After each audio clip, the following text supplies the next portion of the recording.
ময়মনসিংহের ভালুকা উপজেলার পাড়াগাঁও এলাকায় বিভ্রান্তিকর মানববন্ধন, মিথ্যা মামলা ও অপপ্রচারের প্রতিবাদে সাংবাদিক সম্মেলন অনুষ্ঠিত হয়েছে।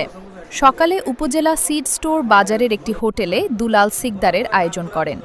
সাংবাদিক সম্মেলনে ভুক্তভোগী দুলাল সিকদার জানান, সম্প্রতি পাড়াগাঁও ও গৌরীপুর এলাকায় কতিপয় মহল আদালতের বিচারাধীন বিষয় নিয়ে একতরফা বিভ্রান্তিকর তথ্য উপস্থাপন করছে এবং অনাকাঙ্ক্ষিত মানববন্ধন করছে। আয়োজকদের পক্ষ থেকে সকলকে গুজব নয়, তথ্যভিত্তিক সত্য তুলে ধরার আহ্বান জানানো হয়।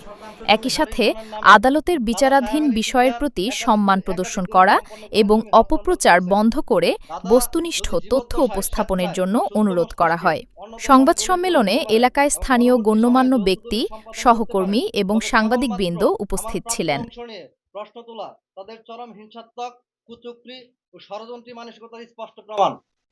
চক্রান্তকারী মহল নিজেদের দেওয়ানি ফৌজদারি অপরাধ ঢাকতে আমার ছোট বয়সী অসুস্থ দাদা দাদিকে ভুল বুঝিয়ে মিথ্যা তথ্য দিয়ে বিজ্ঞ আদালতে মামলা নং দায়ের করেছেন এবং